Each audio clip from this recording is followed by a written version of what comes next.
ఆదిశేష అనంత శయన శ్రీనివాస శ్రీ వెంకటేశ ఆదిశేష అనంత శయన శ్రీనివాస శ్రీ వెంకటేశ ఆదిశేష అనంత శయన శ్రీనివాస శ్రీ వెంకటేశ ఆదిశేష అనంత శయన శ్రీనివాస శ్రీ వెంకటేశ రఘుకుల తిలక రఘురామచంద్ర సీతాపతే శ్రీరామచంద్ర ఆదిశేష అనంత శయన శ్రీనివాస శ్రీ వెంకటేశ ఆదిశేష అనంత శయన శ్రీనివాస శ్రీ వెంకటేశ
அது என்ன எழுதிருக்குன்னா கிறிஸ்திய உடவழிஞ்சு ஒரே ஒரு அதான் மணப்பெண்ணு போல வந்தாங்க அப்படின்னு எழுதிருக்கோம். அதுதான் பிராடிஜஸ் 7. இது சைரஸ். இந்த சைரஸ் நம்மளுடைய ஆதிக்கத்திலே கடந்த ஆண்டு 4வது மாசம் அது அப்புறம் காட்டலாம்.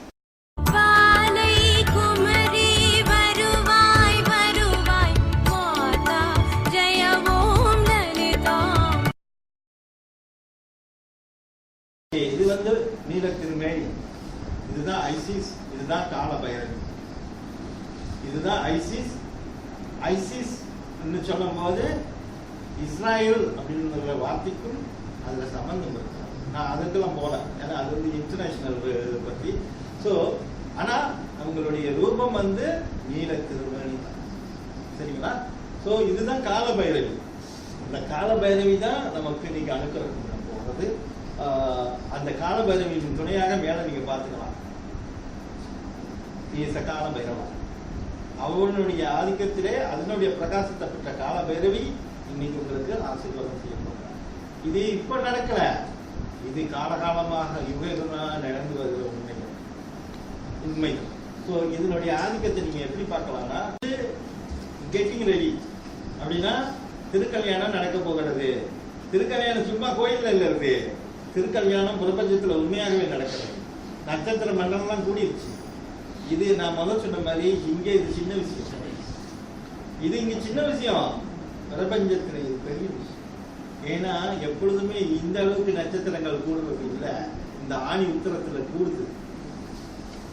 இந்த ஆணி உத்தரத்துல கூடுகிறது அனைத்து அணுக்கரவும் கொண்டு இந்த ஃபியூஷன் அப்படின்னா இந்த வர இந்த ஒளியானது மிகவும் ஒரு அற்புதமான ஒளி.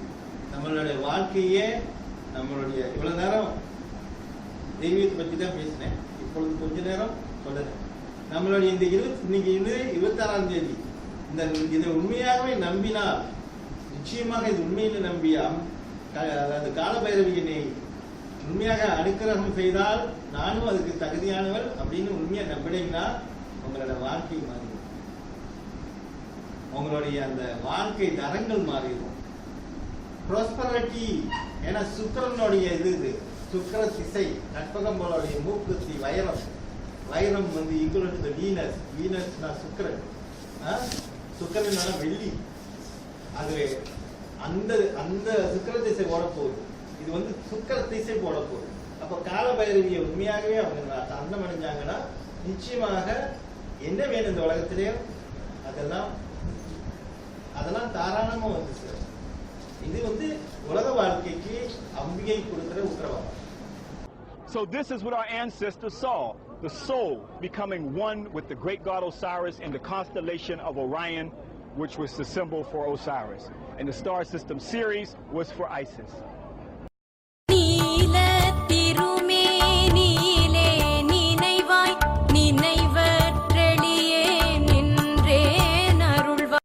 That adorn the Statue of Freedom on top of the U.S. Capitol. Incredibly, these same five-pointed stars were carved by Freemasons into the ceiling of Rosslyn Chapel in Scotland more than 500 years ago. Because Sirius is said to arise in the east, it also became known as the Eastern Star. To the Egyptians, Sirius was identified with the dog god Anubis, which is where the name Dog Star comes from. Anubis was said to have guarded the gates of death and was the protector of mysteries. Meanwhile, the Romans recognized Sirius as Janitor Letheus, or the Keeper of Hell. These dark associations may be the reason for the sometimes grim view of Sirius and the five-pointed star that represents it.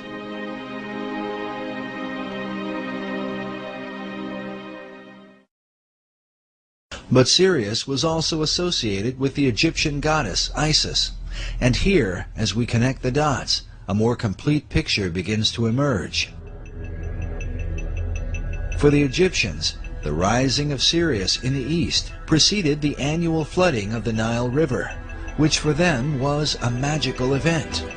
It was also the time that the goddess Isis would appear and give birth to Horus, the divine child of the Egyptian Trinity.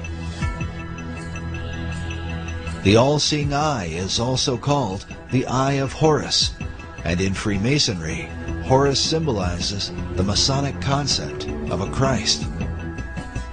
This is further represented by the hieroglyph used to denote Sirius. Notice the three symbols, an obelisk, a star, and a half circle. According to Egyptologists, the half circle is used to denote what is called the benben, or the capstone used atop the pyramids.